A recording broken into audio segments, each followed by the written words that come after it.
Fala segundão de novo. A gente vai voltar então a falar um pouquinho sobre protozoonoses. Faltam 3 que são importantes para o vestibular de vocês. Uma delas vocês vão ver que não acontece aqui na nossa região, ela é endêmica do continente africano, mas pode ser que o vestibular pergunte para vocês também, claro.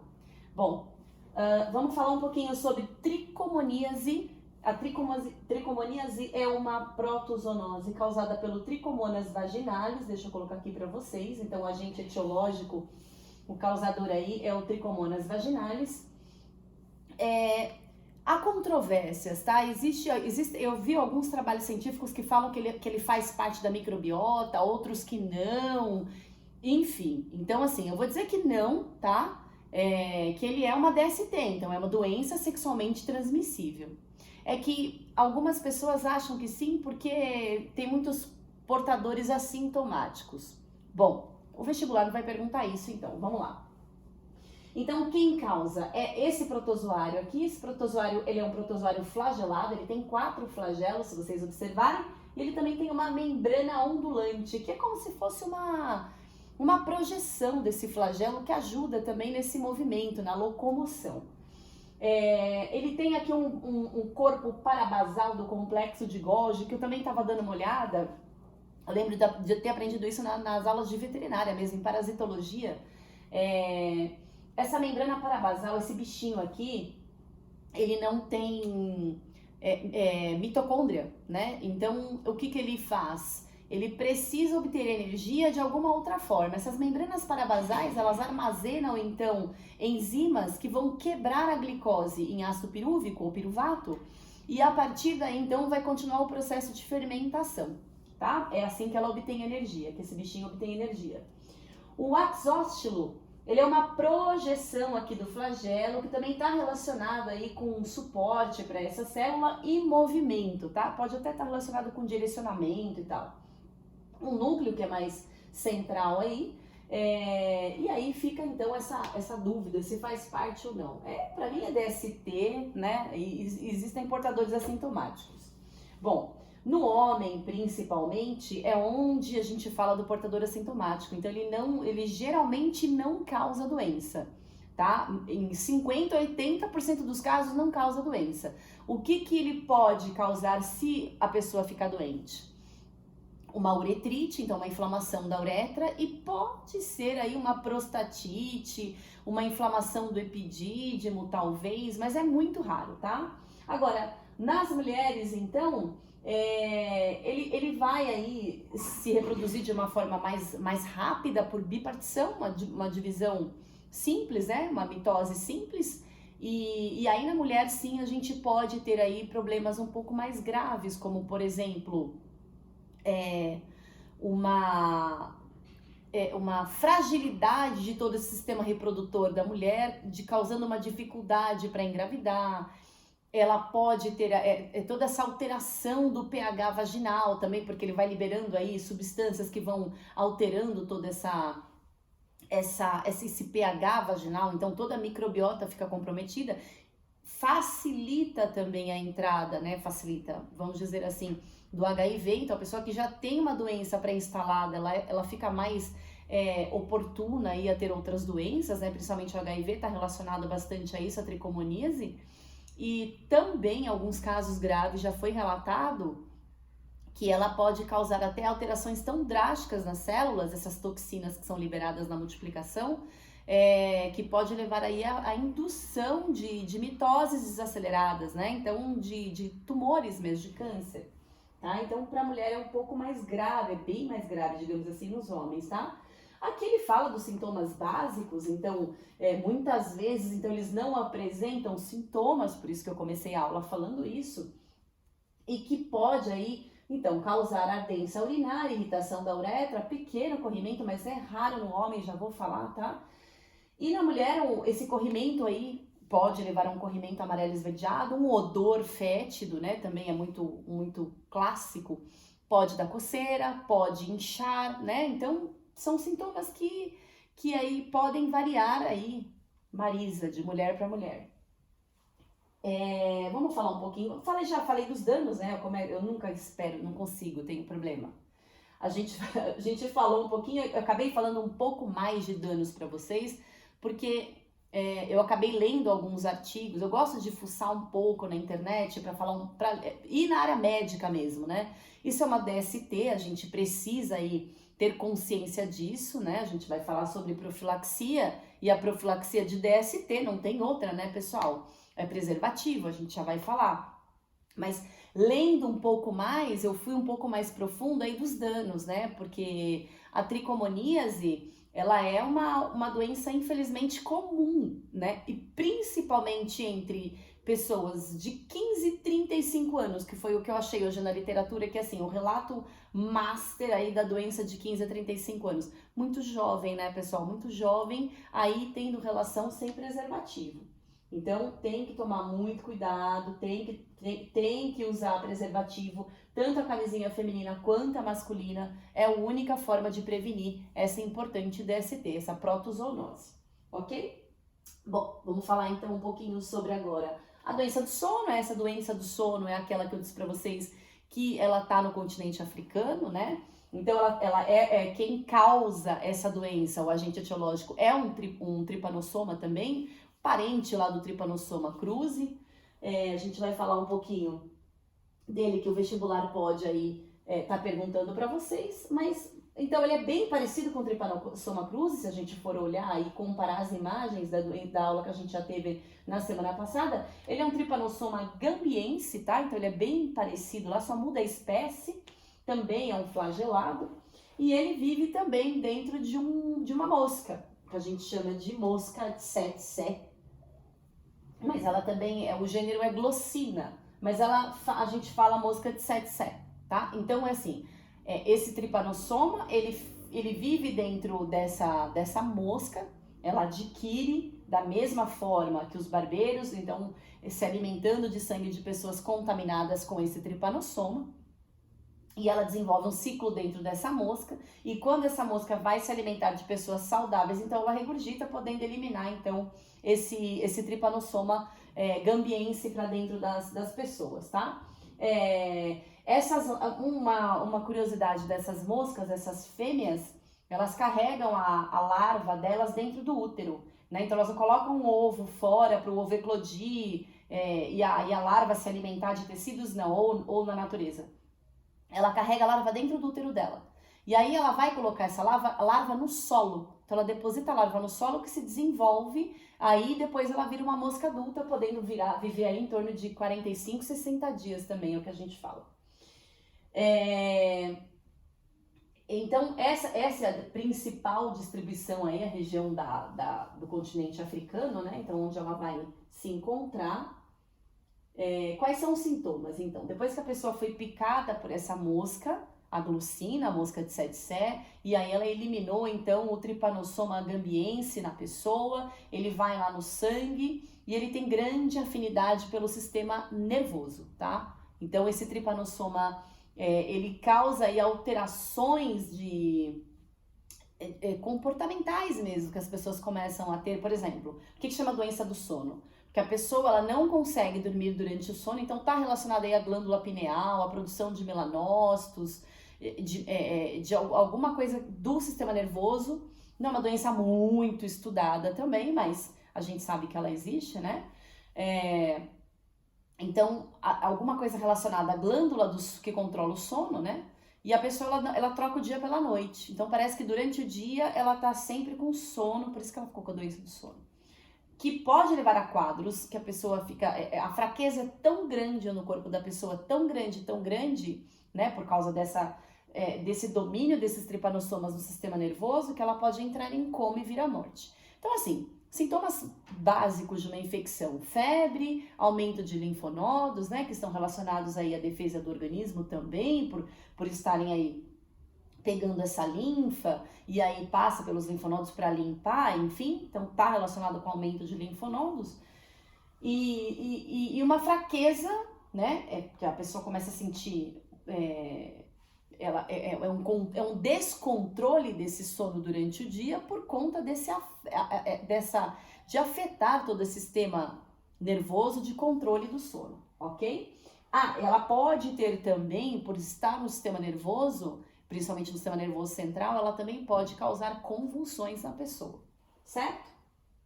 Tem um filminho no YouTube aqui que eu achei, mas é um relato de um cientista, de um historiador, eu não me lembro se qual é a especialidade dele, e ele foi para a África, e aí ele estava fazendo uma expedição, e depois de alguns dias ele começou a sentir muita fraqueza, e aí ele foi internado, e aí fizeram o exame dele, porque tem que colher do líquido cefalorraquidiano, né, como ele está no sistema nervoso central, então ele tem que colher o líquido de lá, ele colheu, viu que tinha o tripanossoma dentro dele, e aí lá mesmo já começaram com o tratamento, né? Existem 3 fases da doença, a fase subaguda, aguda e a fase grave, né? A fase crônica. A fase crônica dificilmente reverte, né? Mas se você pega na fase subaguda e a fase aguda, existem medicamentos que matam o tripanossoma, tá? Então, ele pegou essa fase e depois ele fez um relato dele. Ah, por que eu fiz isso? Pera, calma, vamos voltar aqui na doença do sono, profilaxia. Mas a profilaxia também não tem muito como a gente fugir. A gente tá falando de mosca, né? Mosquito. A gente tá falando de insetos. Então, uso de repelente, que a gente já tinha falado, uso controlado de inseticidas. E assim, a gente não vai nem falar de mosquiteiro, porque essas moscas são diurnas, né? Então, ela não vai te picar à noite. Claro que você tá na África, você vai usar mosquiteiro, né? Porque lá tem tudo. Mas nesse caso aqui, essa mosca diurna, a gente não fala em mosquiteiro para dormir, tá bom? Isso é importante, pode ser que o vestibular até te cobre isso pelo hábito dela de ser diurna, que nem o Aedes aegypti, né? Que também é diurno. Diurna. Bom, essa eu acredito que seja a doença, a protozoonose mais importante da aula de hoje, porque ela afeta aí um número muito grande de pessoas. A gente acredita que a maior parte das pessoas já tiveram contato com essa doença. Eu já tive contato, né, com essa doença. Eu sei porque quando eu engravidei eu fiz o teste e eu já tenho anticorpos produzidos contra a toxoplasmose. Eu tinha imunoglobulina já contra esse parasita, né? Porque provável pela minha profissão, talvez, ou porque quando era criança mesmo, porque eu ingeri aí um oocisto. A gente vai entender um pouquinho do ciclo, é uma doença particularmente grave, né? E a gente pode se contaminar com ela de várias maneiras. Então vamos aprender direitinho o ciclo. Muitas pessoas culpam os gatos, né, como o grande vilão da toxoplasmose, mas a gente vai entender que não é bem por aí. Se a gente tiver um cuidado, um controle, né, responsável, uma posse responsável, a gente vai ver que os gatos não são os vilões. Então vamos lá. Quem causa a toxoplasmose é o Toxoplasma gondii. O Toxoplasma gondii, ele é um protozoário do grupo esporozoário, ou apicomplexo, como a gente fala, né? Então, é aquele grupo que não tem meios de locomoção. Como ele não tem meios de locomoção, ele tem algumas organelas que vão facilitar a sobrevivência dele. Então, a gente diz que tem 3 formas, né? Ele pode se apresentar de 3 formas: taxoítos, oocisto e bradizoíto. Vamos falar um pouquinho do taxoíto, que aqui é onde eu tenho algumas coisas novas que eu quero apresentar para vocês. E essa forma aqui é a forma aguda, a forma livre do parasita, né? Então, quando a pessoa se infectou ou com oocisto ou com bradizoíto, ele se transforma em taxoíto no corpo dela, tá? Então, vamos entender um pouquinho, ó. Aqui ele tá falando que ele tem algumas outras coisas diferentes, mas coisas que a gente já conhece, retículo endoplasmático, o núcleo, a mitocôndria, né? O complexo de Golgi. Mas tem algumas coisas aqui, por exemplo, a Hoptria, e aí é Hoptria mesmo, né? Hoptria.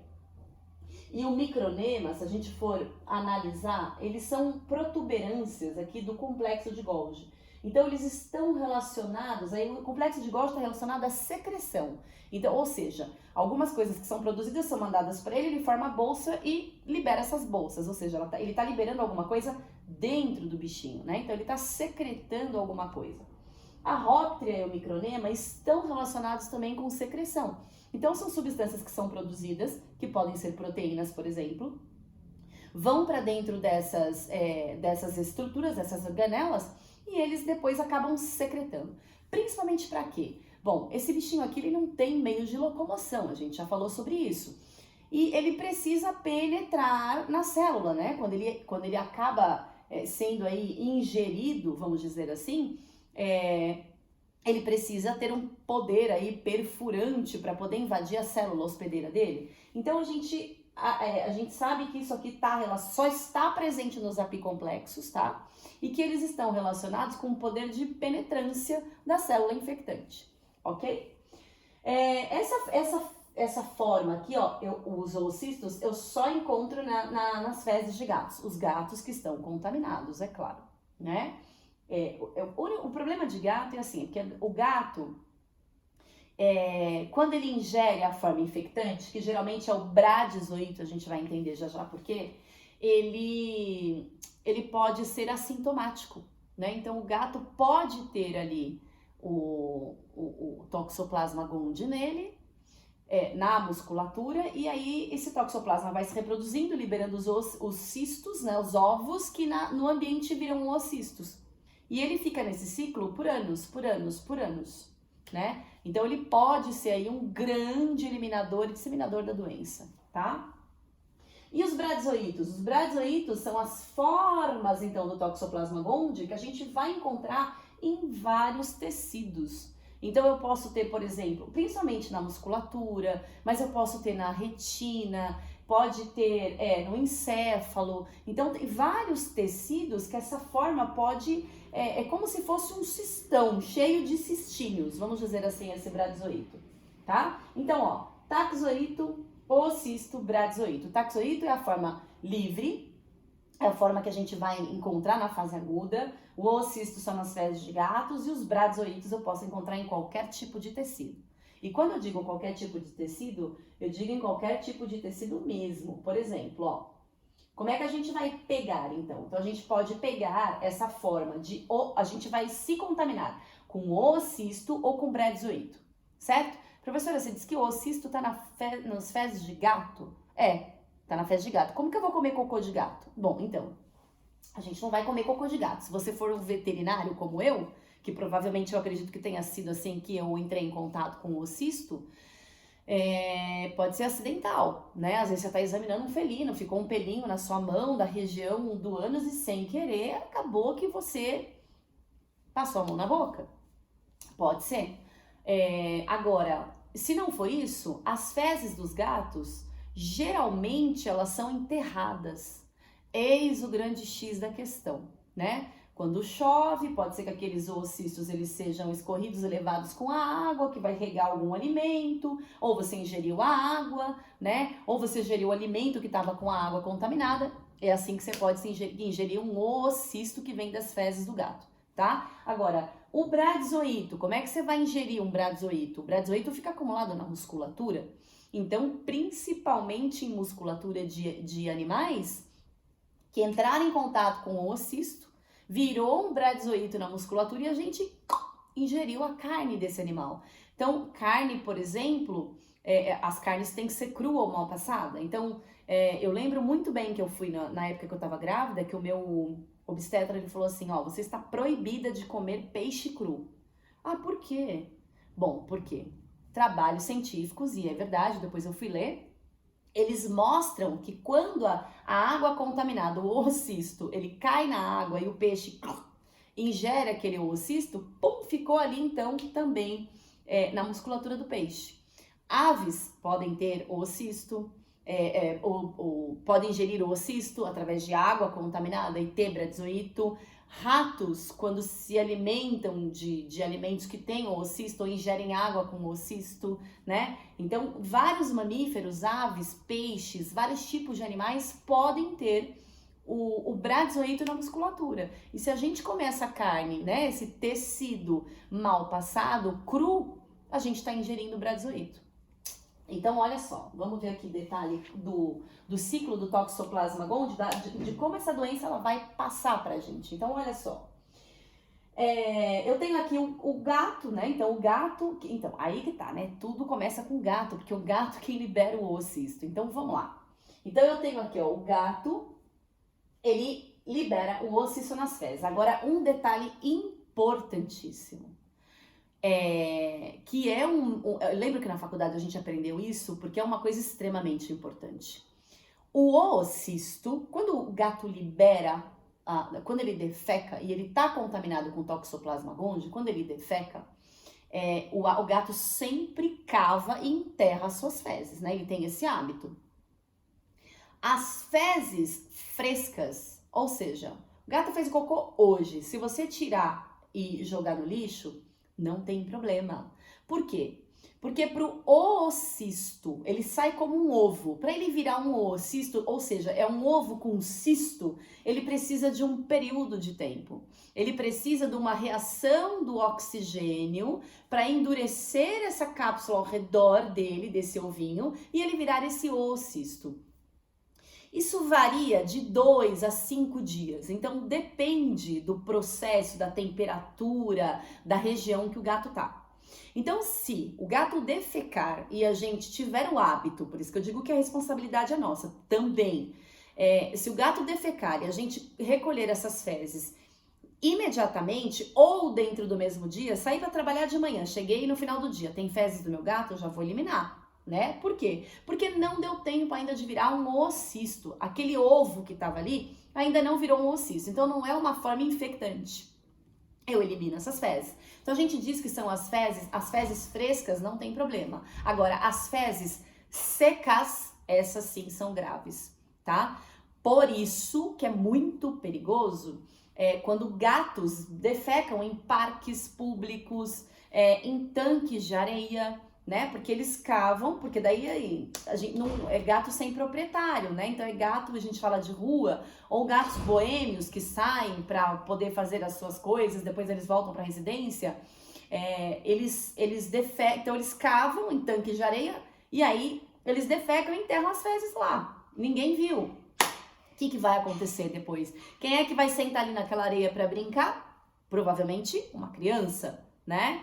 E aí ela vai brincar e aí pode ser que ela encontre ou não as fezes, mas choveu, por exemplo, e aqueles oocistos, eles foram carregados com a água e foram parar em outra parte do parque ali, mas que também tá ali na areia, já era, né? E aí essa criança entrou em contato com esse oocisto, que geralmente a criança tá brincando, ela leva a mão na boca, ela leva, né? Não tem como, ela ingere acidentalmente. Ingerindo esse oocisto, o grande problema disso é que esse oocisto, aí a gente já vai falar, mas ingerindo esse oocisto, ele vai virar a forma, o taxoito, que é a forma livre, né? Ou ele pode se acumular, então, nos tecidos dessas crianças. Então, principalmente, não só crianças, tá, pessoal? Principalmente na região dos olhos, levando a cegueira, então a criança fica cega, ela perde a visão, tá? Ou então pode aí causar alterações neurológicas, que são muito graves. Agora, vamos supor que seja uma mulher grávida que comeu peixe cru. Ela foi num restaurante, nossa, um restaurante, sei lá, né, de japonês, e aí ela comeu um peixe cru, um sashimi. E ingerindo esse sashimi, vamos supor que ele veio com bradzoito. Ela ingerindo o bradzoito, dentro dela vira taxoito. Então ela está grávida, o taxoito ele consegue atravessar a placenta. E aí ele pode afetar o feto, né? Levando aí a malformações gravíssimas, levando a lesões gravíssimas, principalmente do sistema nervoso central. Então pode ser aí que a criança nasça com retardo mental, até com alterações graves mesmo, né, de anencefalia, enfim, né, depende da fase do desenvolvimento da gestação. Aborto até a mulher pode ter, pode ser que a criança nasça cega, né, então é muito grave, tá, é muito grave. E como que as pessoas que não estão grávidas, então eu já disse para vocês, né, da ingestão de alimentos contaminados com oocisto, já falei de vários exemplos para vocês, ou da ingestão de carne crua, contaminada mesmo com os bradzoitos. Como que esses caras pegam? Então eles ingerem, já falei para vocês, pode ser água contaminada, né, ou pode ser que seja um animal que comeu ali fezes do outro, né, do gato, né, pode ser também. E em relação a isso, ele comeu, então rato, por exemplo, o rato ingeriu, aí depois, olha só o ciclo, né? Olha o ciclo se fechando. O rato, a ave ingeriu água que veio com o oocisto que tinha na fezes dos gatos. Aí o gato vai e faz o quê? Por hábito, mata o rato, mata a ave. ingeriu de novo o bradyzoito. Ingerindo o bradyzoito, vai virar texoito, que vai se reproduzir, vai liberar ovos, ou que vai virar oocisto depois de um tempo, né? Depois de 2 a 5 dias aí. E aí a gente não fecha o ciclo. Então, assim, vamos avançar um pouquinho, que depois a gente vai concluir ali, que a gente fala sobre profilaxia. Mas aí tem gente que fala, eu lembro que eu troquei de obstetra, porque ele falou assim, o primeiro ele falou assim, ó, você vai ter que trocar de profissão, grávida não pode ser veterinária. Como assim? Né? A gente morre de fome, então, a gente tá grávida, pede ajuda do governo, né? Não tem como. A questão é bom senso, né? A questão é, a gente sabe da doença, sabe que ela é gravíssima para grávida, é questão de bom senso. Bom, os sintomas, pessoal, são gerais, aqueles sintomas de febre, de aumento de linfonodos, esses são os básicos, né? Qualquer agente infeccioso que nos afete pode causar isso. Mas também posso ter manchas pelo corpo, por causa de próximo à musculatura, né? Diminuição da capacidade de enxergar, né? Então, a diminuição da visão, pode ser um dos principais sintomas, tá? Cegueira. Então, o oftalmologista, ele consegue ver o toxoplasma, quando ele olha, ele tem um aparelho que ele olha o toxoplasma na retina. Então, ele consegue fazer o diagnóstico de uma forma bem precisa, né? E os problemas neurológicos que eu disse para vocês, se eles estiverem ali no tecido nervoso. Bom, os danos são graves, a gente já falou de danos, eles são gravíssimos, né? Então, se for congênita, eu já disse para vocês que pode ser aborto, parto prematuro, neném que nasce cego, problemas gravíssimos de anencefalia, problemas gravíssimos de retardo mental. E se for ocular, vai ser cegueira, né? Então, eu falo criança principalmente por causa de parque, tá, pessoal? Mas pode ser qualquer um. Perde a visão, fica cego, não tem o que fazer, tá bom? Bom, aí, o que a gente faz de profilaxia? Então, olha só. Primeira coisa que a gente faz, é recomendado alimentar os gatos domésticos com rações ou alimentos esterilizados. Não deixe que comam ratos. Então, assim, é o que eu falo, é responsabilidade de cada um. Se eu quero ter um gato, e eu sei que gato pode aí caçar rato e caçar ave, o que eu tenho que fazer?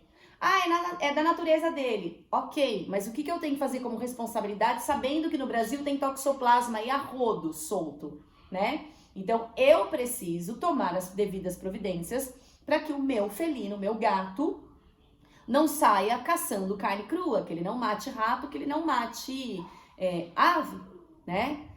Algumas pessoas vão querer me matar, falar, poxa vida, mas não é assim a natureza, a cadeia alimentar, o controle? Mas a gente precisa tomar muito cuidado, né? A gente precisa ter posse responsável, saber dessas responsabilidades. Então, dar ração, manter o animal dentro de casa, castrá-lo para evitar que ele saia, enfim, que ele casse, né? Eu sei que é difícil, mas, né, pode acontecer. A gente pode fazer. Lavar bem os alimentos, frutas e verduras, isso não tem nem o que falar. Água filtrada ou fervida também não tem nem o que falar, por causa dos oocistos, né? A gente estava falando. Carne bem passada, então fritar bem a todo tipo de carne, porque a gente viu que qualquer um pode ser acometido pode ingerir o oocisto e pode ter bradyzoito. Cuidado higiênico com o gato, aí que eu falo das fezes, então. Então eu não vou deixar. Então o meu gato sai, o que eu vou fazer? Meu gato defecou, você limpa. Não deixa o gato defecar fora. Não deixa o gato ir para parque, para terreno do vizinho. Dentro da tua casa tem a caixinha de areia dele. Ele defecou, você pegue as fezes então e elimine essas fezes. Para evitar que os ovinhos virem oocistos. Evitar que crianças brinquem em áreas que possam estar contaminadas com excremento de gatos, como tanque de areia. Esse daí a gente não tem o que fazer, né? Ou a gente protege o tanque de areia para o gato não vir, ou a gente se certifica que não tem gato vindo, né? Ou a gente faz vistoria, quem tem tanque de areia. A gente faz vistoria diária no nosso tanque de areia, né?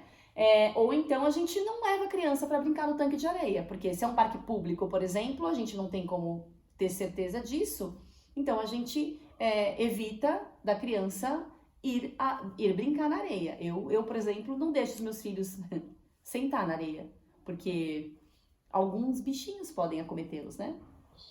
Enfim. Bom, Eu tava vendo isso aqui também, ele fala um pouquinho sobre a vacina da toxoplasmose e eles estão pegando exatamente, eu fui até um artigo, não sei, tava em espanhol, eu não lembro de que país que foi, que eu acabei de ler. Eles estão pegando a Róptria, que ela, como ela é específica de apicomplexo, eles estão pegando a Róptria e tentando colocar, fazer uma vacina de Róptria nos gatos. Então, eles estão tentando colocar para criar já as imunoglobulinas e quando o gato ingerir, então, o Bradzoito, que ele for virar um taxoito, já tem imunoglobulinas prontas para tentar destruir esses taxoitos, certo? É um avanço muito grande, quem está fazendo essa pesquisa é a medicina veterinária, claro, por conta de felinos, e eu espero que a gente consiga em breve, porque é um grande problema de saúde pública. Bom, pessoal, eu espero então que a gente tenha encerrado aí as protozoonoses com bastante sucesso. Espero que vocês tenham compreendido os ciclos. A gente vai voltar depois na aula online, que a gente vai avançar um pouquinho então para falar do próximo assunto. Valeu? Até a próxima!